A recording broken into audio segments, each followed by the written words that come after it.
Hi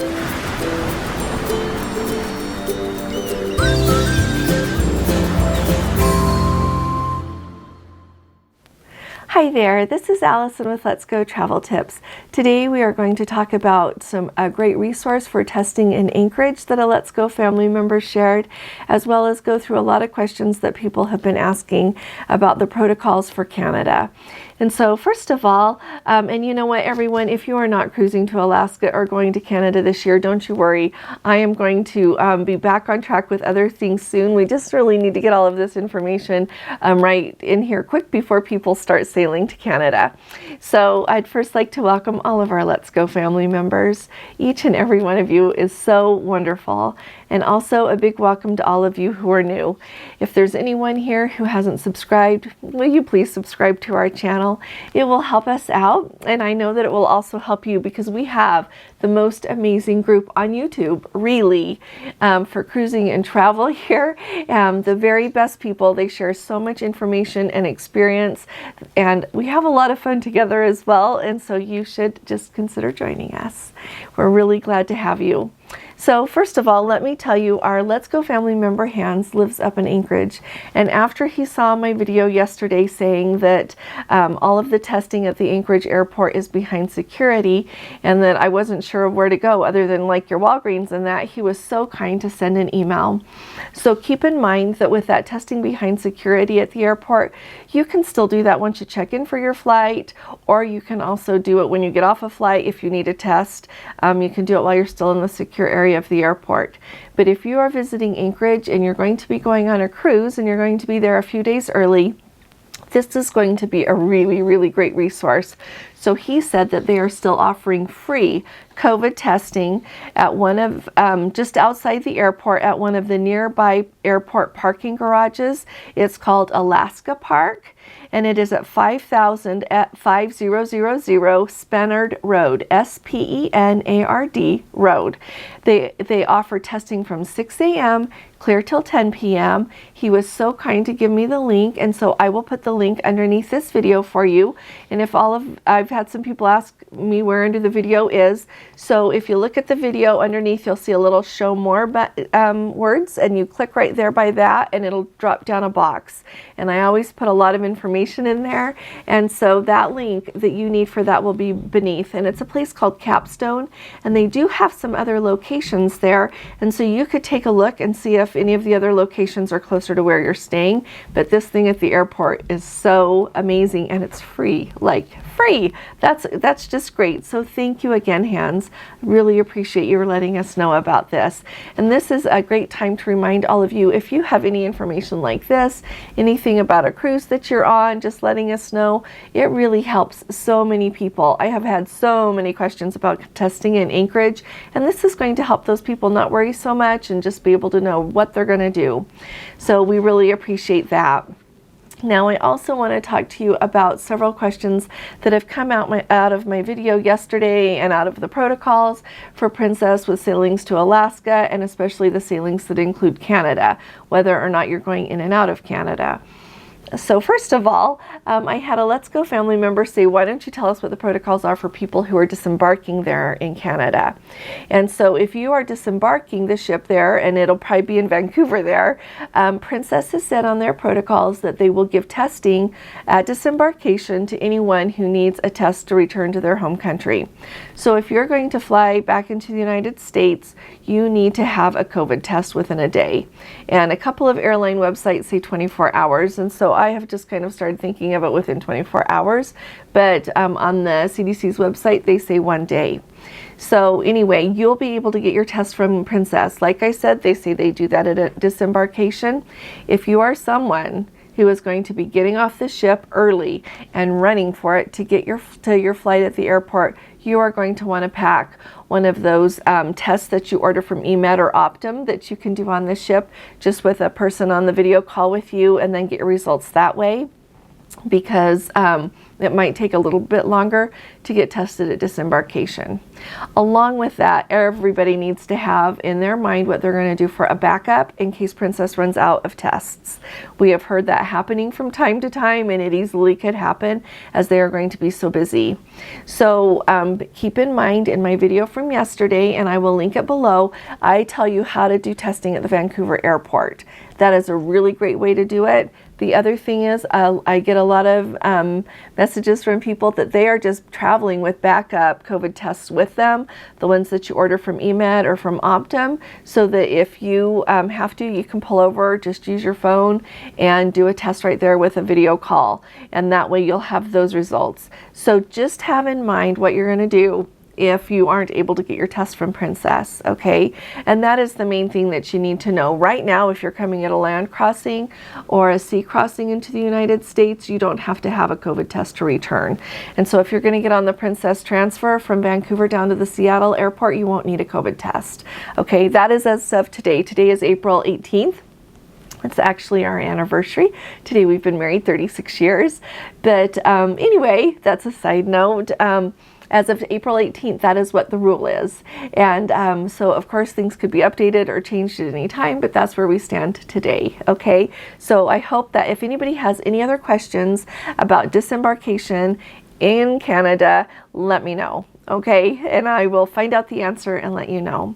Now, I have also had the question, if you have to do the Arrive Canada app, if you are coming to Canada, of course you do, but if you are going to arrive in Canada and then you're going to board the cruise ship another day.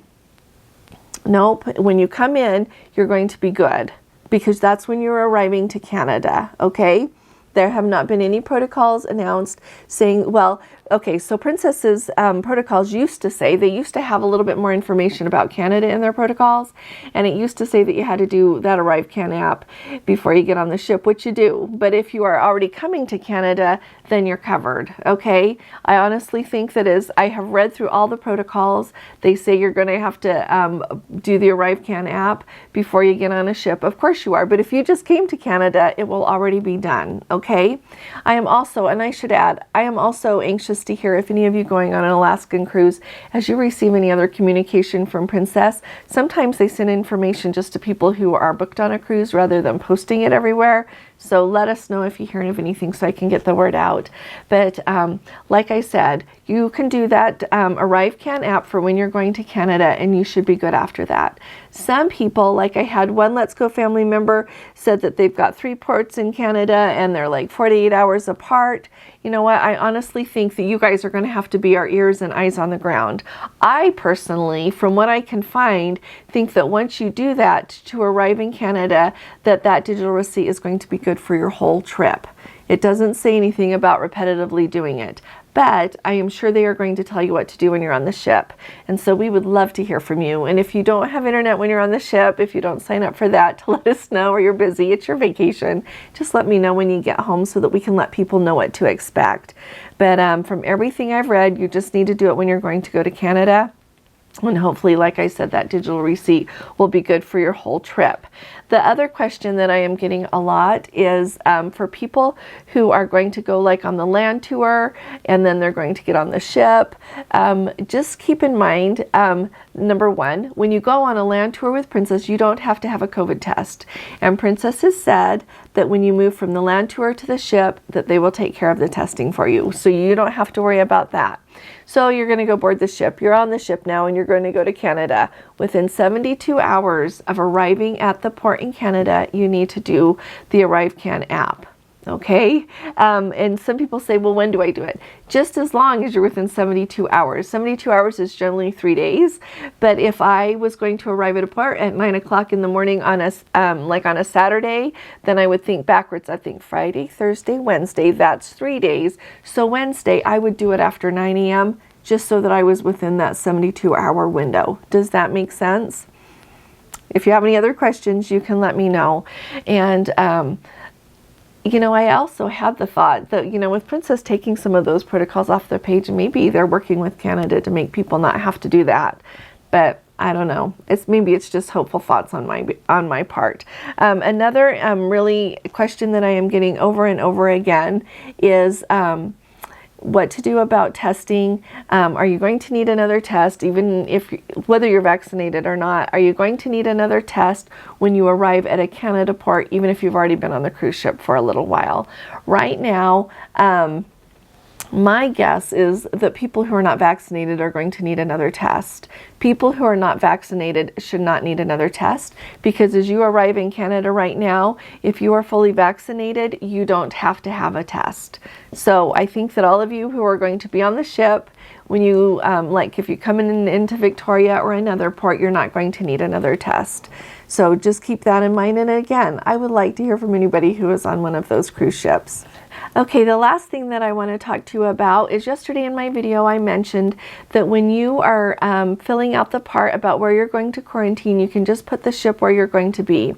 Our Let's Go family member Keith was so kind to send us a comment and let us know that he was going through it, just looking at it, and he put in a fictitious address because there wasn't an address really for where he was looking at, and the app took it just fine. So I am not suggesting that you make things up, but if you, for example, are putting in an address for a hotel, of course that's, you know, for the place that you're going to be when you first arrive to Canada, of course you've got an address for that.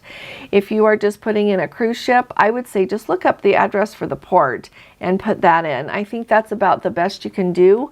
They don't do a good job of like tracking you as you move along. So just remember that it is for entry into Canada. Okay, so like if you're taking the shuttle from SeaTac over to the port at Vancouver, you are just going to have that one day that you do that, and then hopefully it'll be good, because that was your initial entry into Canada. On the ship, I am sure they will tell you if you have to do it again, but keep that in mind. The other thing that goes along with that is I had another Let's Go family member say that they want to know the date of embarkation, that you're going to actually embark on the cruise ship rather than the day that you're going to enter into Canada. You will notice that if you are going to go to Canada and you're not embarking on the cruise ship the same day, and there's more of a 72-hour discrepancy there, it's not going to work. And so do whichever date is closer to you, okay? If you're going to go to Canada for a little while before you're going to get on the ship, you're going to need to put the day that you enter Canada. If you are going to enter Canada crossing the border in the shuttle, it's going to need to show that day for crossing the border. And luckily that's the day that you board the ship as well. But I will try to find out any more information about that. I am really hoping that as some of us start to go, you can tell us what you learn as you go, and we'll all get better at it. But just to keep in mind, put the first place that you're going to be, and then don't worry. If you're going to stay at a hotel and then the next day you're going to get on the ship there in Vancouver, just put the hotel, because they don't have a place to put every single place you're going to be. I hope this is helpful as you're looking at these forms. If you've got more questions, just put them below. I also wanted to just give everyone a quick reminder to join us at our live this evening. It is at 9 p.m. Eastern, and if you subscribe to our channel with a little notification bell there next to it on, you will just get a little message, either an email or a notification on your phone if you have those turned on, when we go live, and you can just join us. We do our best to answer all your questions.